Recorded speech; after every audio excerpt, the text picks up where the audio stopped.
how far we've come. Follow the light. The light is your guide.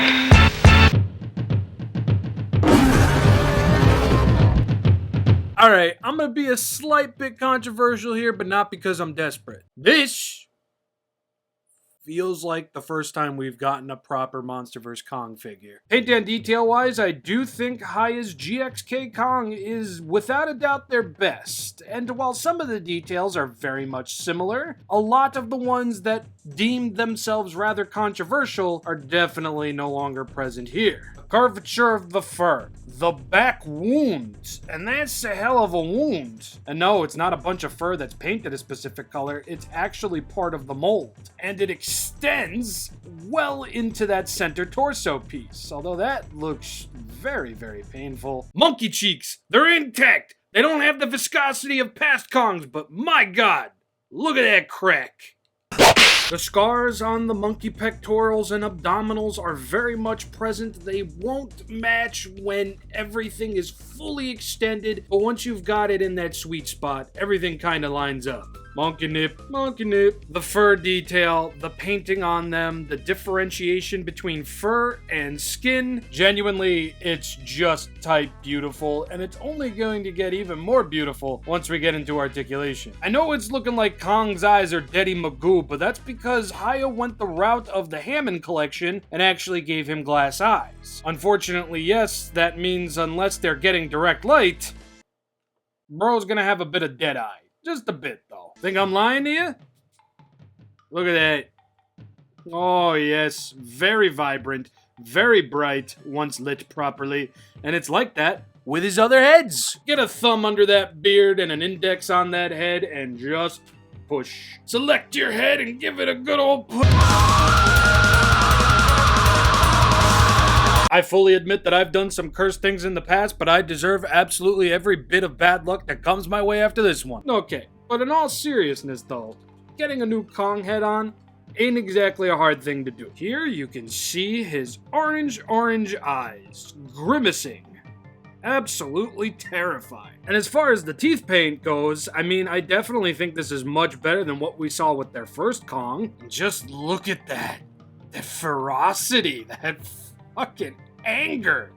I love it. I really, really do. One of the best heads I've seen this year. But enough about this. We gotta talk about the controversial head. The head that really didn't do this figure much justice in Hiya's promo video, and that is the roaring head. And as you can see, he's not nearly as gummy as he was. Honestly, I think all the teeth, fake one included, look rather nice. And if anything, he could use a bit more tooth in the front, but I don't even know if that's screen accurate or not. Future Rob, throw up a picture here.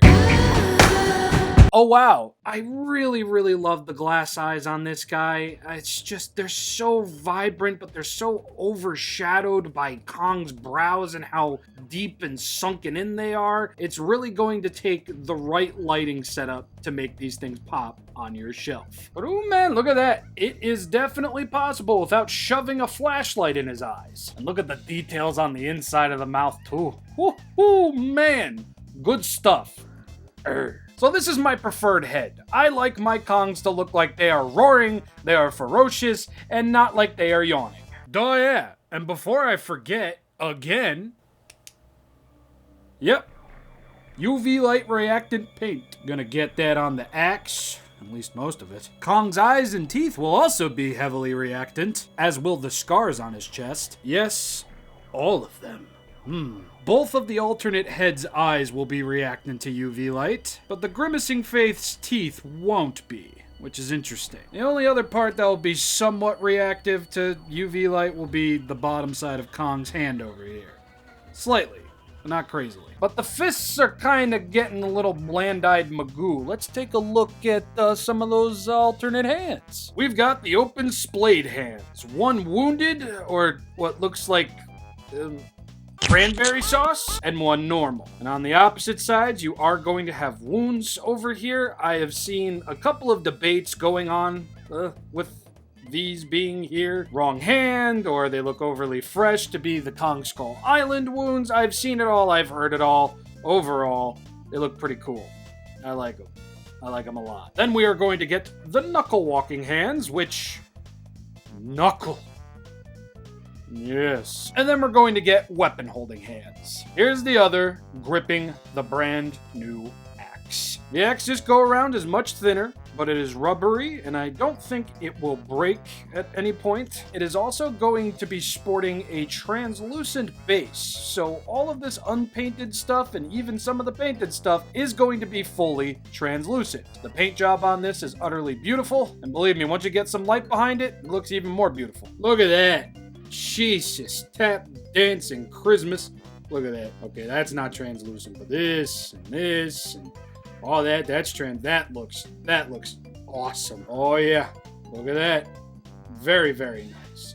Now, the axe is actually going to be in one piece this go around. The original GVK Kong had an axe that split in two around this area, so you can get it into his fist a bit easier. This time though, I mean, not only are all of these fingers separate, it's not like one whole piece, but the axe is actually quite malleable. So overall, I can't see this thing breaking, but when it comes to warping over time, that might be a factor. But I will say, getting this axe into Kong's hand is anything but a happy moment. But it is possible. Yeah, oh. Yeah. So, just give this hand a nice pull, just like that. And then apply some pressure onto the hand you actually want on there. And then honestly, just repeat. Whatever you want to do, whatever your process is, I would recommend some heat. And then just repeat the process. And then once you're done, your Kong's going to be outfitted just the way you like it. AShinyObject detail-wise, across the figure and all of his accessories, I really can't complain. I think Hiya did a bang-up job. Honestly, the alternate heads that we get with this release just make it all the better. And the fact that there is a surplus of alternate hands to add to the package makes this updated 3.0 or technically 2.0 Kong from Hiya Toys all that much of a winner. I love it. I'm sure many other people will love it. But before we get into loving it a bit more, size comparisons. Godzilla Kong, the new Empire Kong, will be standing over 6 inches tall. Real. Shokugan. Movie. Limited premium movie. Limited premium movie again. Limited premium king. HG. Hiya Evolved. Hiya OG Monkey. Hiya Shimo. SH Monster Arts Kong. Bitch. Playmate Suko and Doug plus Rock God. And finger puppets. And now we're going to do a slight compare and contrast. Once more, I really don't think Bandai has much to add into the conversation here. I think the only thing that this figure does better than the Hiya figure is just the fact that he's got toe bend. Yeah. This is gonna come back a little bit later. Mark 1 GVK Kong definitely, in my humble opinion, has that ferocity that the SH Monster Arts figure lacks, but over time, and especially in comparison to this hulking brute, definitely is exceptionally outdated in more than just a technical standpoint. Meanwhile, Skull Island Kong over here, I mean, he's still an improvement from the GVK Kong figure, but who is this stranger? This Burger King of Skull Island, motherfucker. Who are you? I'm pregnant. So that was the great Kong comparison. Articulation? As I've already somewhat demonstrated, great movement at the head. Look at how high up he can look. Down, side, to side, an improvement. But yes, there is going to be movement at just this piece over here. It'll aid in up and down and left to right movements. So when combined together, the ball joint at the top and the ball joint at the bottom, those curves, those looks ups and downs and everything can be achieved. At the shoulder over here, not the butterfly joint, but it's a floating piece. So it too, just like the neck, can move with the arm, or you can choose for the arm to move by itself. Now this is as far down as the arm is going to go, and I know some people were very critical of the original Kong, looking like the kid from A Christmas Story who couldn't put his fucking arms down. It's okay, Captain America. We know of your childhood. Anyways, if this bothers you, all you gotta do is that. Works for me. The arms can go that far out and that high up. We will get a double bend at the elbow forearm. Swivel at the bicep, swivel at the forearm. Swivel at the wrist, swivel at the hand. Bends down, bends up, bends side to side. My God. Now for the torso. This go around is not just 2 pieces. My guy's actually built like Luigi's Mansion 3. In that he can bend back that far. Look at that arch. He can actually move and bend from side To side, full rotation at each point is possible. Oh yes. And of course we can get a lovely torso bend, which you're going to need to do. I swear to God, I'm building up to something important. And now we're going to move on into the legs. The sliding cock piece that was in the KSI Kong is gone. It is no longer here. These are going to be basic full rotationalized legs with a mid-thigh swivel, a double bend at knee and shin, rotation at the knee, rotation at the shin, bend up, bend down, monkey pivot at the foot. Another monkey pivot at the foot. Can't forget the monkey swivel. Kong can also do some splittage. Not the greatest splittage, but splittage. It's possible. He can go wide. And with all that technical tooling prow now cataloged for your eyes, we can mosey on into the do-si-do of the one technical issue I've had with this figure. That technical issue I have with the figure being he can't neutral stand.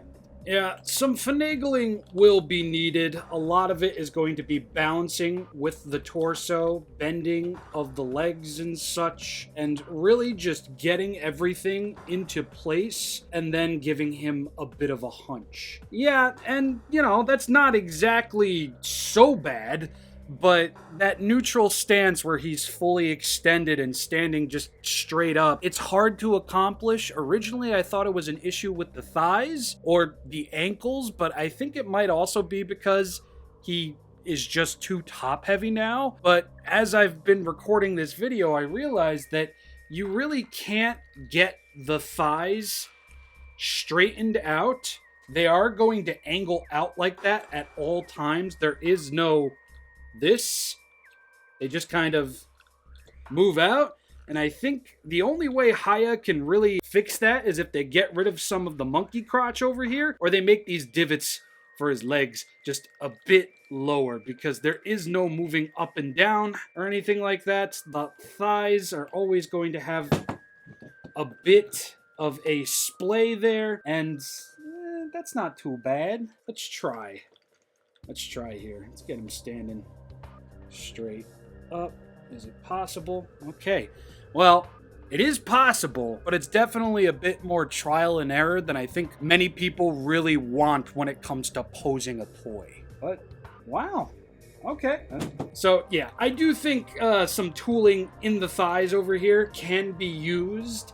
It does seem like if you pose the torso just right, there is a bit of a balancing sweet spot for Kong. But if you've got this guy on a shelf, I recommend just posing him in a pose where he's not going to fall over, because this doesn't feel safe. Plus, this just looks so much cooler. Anyway, poses. There we go. That scared the shit out of me. I'm glad I got that on camera. Alright, I don't mean to get poetic on all of y'all, but I might have to drop a prose right out my ass when I say that this is the grandest, most fantastical sense of course correction that I've ever seen in my 33 years of life, and I lived through Mass Effect 3. It finally feels like we have a proper MonsterVerse Kong figure. A proper MonsterVerse articulated Kong figure, because I know there's statues and other things that look fucking fantastic. But when it comes to the AShinyObject figure, I still am not the biggest fan of it. I will still take Hiya's two prior Kongs over that. But even then, Hiya's two prior Kongs, they lacked in more than a few areas. Here, it feels like they've literally patched the hole and there is absolutely no sinking going on here, because this feels like Kong. This looks like Kong. And I know some people are likely going to take issue with the Hammond Collection-esque glass eyes. I know that some people are likely going to take issue with the fact that this thing has a hard time standing upright, no bent knees or torso, but it just feels like a crime that it's taken us so long to get here. Finally, a Kong that looks like Kong in the movies, in articulated format. This is the best Kong. I'm sorry. This is literally the best Kong. And the only major, massive fuck-off complaint I can give this thing is that it doesn't come with the Beast Glove. Because it really, honestly, should have. I mean, you could have called it Ultimate Kong, put it all over the box, it would have been great. Ultimately, an exceptional Kong. The one standing flaw aside and the one lack thereof a certain accessory aside, I do think this is absolutely worth the money, but at the same time, I say save it. Get the Beast Glove version once it drops, what? At this point, probably next month? Anyway, I have been ShinRobJira. I will see you all next time. Originally, Friday was going to be an Ultraman video, but since this is now coming out in the middle of the week and I want it to breathe just a bit, maybe on Monday. And maybe sometime this weekend I can talk about new Godzilla head. I'll make a YouTube short about that. Goodbye.